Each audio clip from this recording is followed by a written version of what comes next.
Hello, this is Dr. Veerle van Tricht, burnout expert, and we're having another good interview for you with Fiona Agombar. She is a yoga therapist and author who's going to give us her tips on what we can do when we have chronic fatigue and burnout and how we can lift our energy levels. And up to you, Fiona. First question is, how did you end up doing what you're doing and why are you doing it? Well, like many of us, I come into this arena because I had burnout and fatigue myself. So in the late 1980s, I was running a busy public relations business and I had major international brands. But unfortunately, I had glandular fever, which is a viral illness. Mhm. And then after that, I became very sick and ill, and I never really recovered. And after a couple of years, I ended up in a wheelchair and I was actually hospitalized. Mhm. And then I spent a further 15 years very ill with fatigue, and the fatigue would kind of come and go. And I learned during that time that I had to pace myself. Mhm. And during that time, I then discovered yoga, and it really helped me so much. I Mhm. then recovered fully in 2004. So I had the illness altogether for about 15 years. I was then fully well and I was teaching lots of yoga and traveling around. I spent a lot of time in India. Unfortunately, in 2011, I was bitten by a tick when I was teaching in Turkey. So I then developed Lyme disease. So I now do still have some energy problems, Mhm. or shall I say challenges rather than problems. But I do manage to live a good, fulfilling life, and I manage that very much with yoga. And just to add to that, I married for the second time in 2016. My husband then got cancer and he had a lot of other health problems. So I ended up as a full-time carer for him for about 3 years. So I experienced burnout from that as well. Mhm. So that kind of all informed, that all helped to inform the book that I've written, which is called Yoga Therapy for Stress, Burnout and Chronic Fatigue. So a lot of what I've written about is through my own journey and my own experience. Excellent. I mean, you bring up so many essential things that keep on coming back. The more I speak to people, often we've all had glandular fever, which is a virus infection that can stay with you for a very long time. I've also ended up in a wheelchair and in hospital. I also had tick disease. I was also bitten by ticks in South Really? Africa and in Australia, and they're very potent there. So Yeah. my son and I, we both had Lyme disease, but this was one of the times that I did gladly take antibiotics though, because it does. I believe it did help if you take it like really quickly, really early on, to Yeah, suppress. well, just to interrupt you, very unfortunately, it took me a long time to get a diagnosis. Yeah. And when I was diagnosed, in the NHS refused to give me a test. I Mm, ended up having a test in Germany.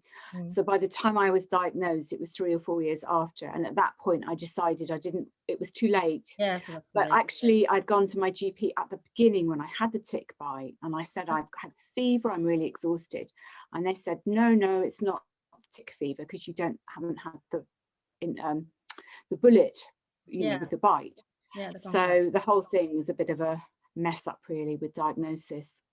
It does happen a lot to people who end up with chronic fatigue. Unfortunately, this is a recurring theme. And another thing that you brought up is carers burnout, really, which is also very, very prominent for anybody who cares for family members or does it professionally. That's why I reach out to nurses and doctors also with my burnout recovery program. But yes, anybody who cares for family members, it's very draining physically, emotionally, mentally, and you just give away your energy. And who is there Yeah, to help you and give something back? It's like yeah, it's a draining exercise, and I teach people like what you can do to recharge yourself. If hmm you need to prioritize time for yourself and for recharging. So now I would love to know how yoga kind of saved you from being in a wheelchair and having fatigue for 15 years. And then after you started doing yoga, you got better. So what are the things that people who are listening can implement that you've learned worked for you? If you can give me 3 golden nuggets, please. I think that the first thing is that when I started yoga, I learned from the teachers then that yoga is about a quiet mind. And although this might sound obvious, for me at the time, that was a revelation, because my mind was always very hyperactive. And the idea that there might be techniques to quiet the mind was revolutionary. So the first thing was that I was then looking at techniques from yoga which would help to quieten my mind. And I think in the West, we spend a lot of time thinking that yoga is about postures and asana. And actually, the second Yoga Sutra says, no, it is about the mind becoming quiet. So I've always been more interested in yoga techniques that are working on bringing us back to, the parasympathetic dominance, or the in yoga, we'd call that sattva, the calmer state of being. Mm-hmm. So the things that have worked for me with that have been learning to slow my breath right down, to come out of a hyperventilation pattern. So as an example, when I was caring for my husband, and he had a lot of other health problems apart from cancer, I would sometimes wake up in the middle of the night gasping and, literally panting. Mm. And even though I was a yoga teacher, I found that I was hyperventilating again because I was on high alert. Yeah. So as a yoga teacher now, or somebody who's practiced yoga over the years, I know that I regularly need to check in with my breath. I need to breathe through the nose. I need to really slow the breath down, and I need to breathe from the diaphragm. And if I'm very anxious or burnt out, it's really helpful to take practice where we lengthen the exhalation, because that helps to take us out of sympathetic dominance, mm-hmm. back into the parasympathetic, the calmer, more healing division of the body. So mm-hmm. I see the breath as being all important. I see techniques to calm the mind as being all important. And then the third kind of golden nugget that you're talking about is deep relaxation. Mm-hmm. And I think we don't pay enough attention to that. We tend to live in a society where we think it's okay to power through from one thing to the other to the other. That's kind of very much the culture mm-hmm. that we find ourselves in. And yoga teaches us how to relax using postures like something called shavasana, which is mm-hmm. deep relaxation posture, mm-hmm. or using yoga nidra, which is a deep relaxation technique. And there are lots of free ones of those available on YouTube and on the web. So I make sure that once a day I do a deep relaxation practice, just so that my body can kind of switch off. And then I also take micro breaks between tasks, so I'm not going from one thing to the other. And when I'm teaching, I'm encouraging my students to do the same, to rest between any posture or asana we're doing, and to take lots of relaxation, and to keep coming back to focusing on the breath. So those are kind of, for me, the more important elements of yoga. So the yoga I teach is not so much based on the postures, it's more based on techniques to calm us and relax us. Yes, so I just want to add to that. From my own experience, I do like restorative yoga poses, because especially if you have you sit a lot and you get all like in this bad posture. I love doing some really slow yoga poses where you can feel you stretching and you're releasing tension from your body, and you really sit in it for quite a long time. I don't like that. Personally, I don't like the fast exercise yoga. That's like, it's like more, it's more overstimulation for me. So I really like the relaxing poses.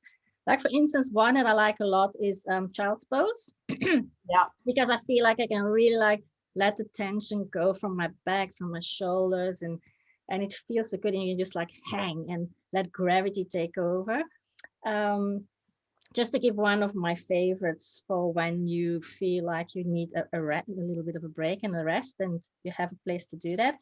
And when you talk about slowing the breath down, one of the first things that I've learned in yoga, what helped me, because I also had a busy brain, is to actually count my in breaths and my out breaths, because then you focus on something else, and then you can't focus on all your worries about future or uh, traumas of the past. So because if you Yeah, count, for instance, 4 breaths in and 8 breaths out, this yeah, is just an yeah. example. You focus in the moment with that, plus you slow your breathing down when you do that. And there's lots of other breathing techniques, for sure. You describe them in your book. I do describe them in my book, and just to pick up from what you're saying, I also love child's pose, but I find I run 2 classes a week for fatigue, and I have quite a lot of people with long COVID and burnout and ME, and Yeah. quite a few people can't do child's pose. They find it too uncomfortable Mm. because as your knees go into your chest, they find that quite restricting. So I modify that Yeah. with padding. Yes. And equally, the people I work with are, some of them are profoundly fatigued. So I also agree that restorative yoga is brilliant, and to stretch and move the body is great, but it kind of depends on the spectrum. Where are you? Yeah. Because I see fatigue as being on a spectrum, with maybe burnout at one end and severe ME at the other. Yeah. So you know, we have to modify depending what somebody's energy levels are like. So Yes. for example, another posture I love is down face dog, but that's something I rarely do in my classes, because for most of the students I'm working with currently, that would be too much. Yeah. So I also agree that counting the breath can be really good, because it gives a focus. So that's something I employ too. Because I'm working a lot on Zoom now, I try to keep all the breathing techniques very simple, because otherwise it can be too complicated. So But what's yes, your favorite count? but just lying down, like you say, and counting in for 4 and out for 8 is fantastic. And Yeah. actually, I think that's one of the breaths I give in my book. Yeah. Okay. Looking forward to reading your book soon. And another idea that I had, yes, so you say deep relaxation. So how do you do that? So it's quite formalized. There's quite a famous yogi you may have heard of called BSK Iyengar. And he always says that Shavasana, or the relaxation posture, is the most difficult posture to master in yoga, because we're so tense in our bodies, it's quite hard to be still. But classically, somebody lies on their back, usually with a pillow or something under their head to lengthen the back of the neck. I generally start people off with their knees bent. And then the arms are classically out away from the body, with the palms facing up. But people can place them on their bellies if they find that more comfortable. And then I spend a few moments getting people to focus on the breath, to maybe roll their heads from side to side, to maybe roll shoulders, and just to become still and to observe the connection of the back with the floor, because that's quite important to bring us back into the body. And then if people don't have back issues, I get them to slowly stretch out one leg, then the other, and then to part the legs. So it's quite an open posture. So they're lying there with arms away from the body, palms turned up, legs apart. And then I'm talking them through following the breath. Or for some people, if they've had trauma, they might find it difficult to follow the breath. So I might give them another point of focus, such as the rise and fall of the belly. Or I might get them to place their hands, one on the heart, one on the belly, and then to watch the breath under the hand that's on the belly, so that we're directing the breath a little bit lower down in the body, and directing them to breathe through the nose and not the mouth. So these are kind of all techniques to take people out of the stress response. Yeah. And then as the body starts to become more comfortable and relaxed, the idea is that the mind then starts to calm down. Absolutely. It's so powerful when you feel stressed or anxious and you concentrate on breathing, just like 3 deep breaths, and you're ready, your body starts to relax. So I love your 3 golden nuggets of the day. They're great. Thank you. And yes, you even gave us a 4th one, micro breaks between tasks. I guess Yeah. that's something that I don't implement yet, but I just move from one place to the next or something. And make a cup of tea. I guess that counts as a break. Or get a glass of water. Well, I think it's, again, I keep kind of talking about our current culture, but we have this, and I'm not making any judgment here, but I think we can kind of acknowledge that our current culture is a patriarchy, which is a capitalist patriarchy. And as I say, that's no judgment. But because of that, we tend to focus on doing rather than being. And we tend to measure success as something financial, and that's something which is about accumulation. So the idea that stopping and resting is not really accepted so much in our culture. It's, you know, it's rather frowned on. And, you know, I'm a great advocate for saying we need to bring back rest. We need to bring back being able to sit and do nothing. We need to stop this idea that we've always got to be striving and pushing, and we need to be pacing and resting. And I recently read a book for a friend of mine who's written a book on energy, and he asked me to comment on it, and he put in all these wonderful ideas for bringing energy into the body, and it was fantastic, but he hadn't put anything about rest in it. So my comment back was, yes, your ideas are brilliant, it's great, you know, good diet, sunshine, circadian rhythm, supplements, but we also need to learn to rest again, and we need to bring that back into our daily lives. Absolutely. Yeah.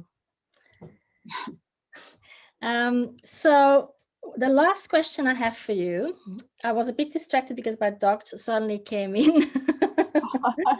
I promised him we were going to go for a walk because the sun is shining, and then oxygen, a little bit of movement, gentle movement, being in the sunshine and in nature. These are also 4 things that I love to implement to, you know, relax and lift my energy. Having a pet, having a dog is brilliant.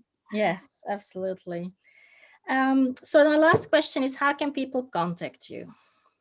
So it's probably best to contact me via my website, which is basically my name, www.Fiona Agombar, which is AGOM for mother, BAR.co.uk.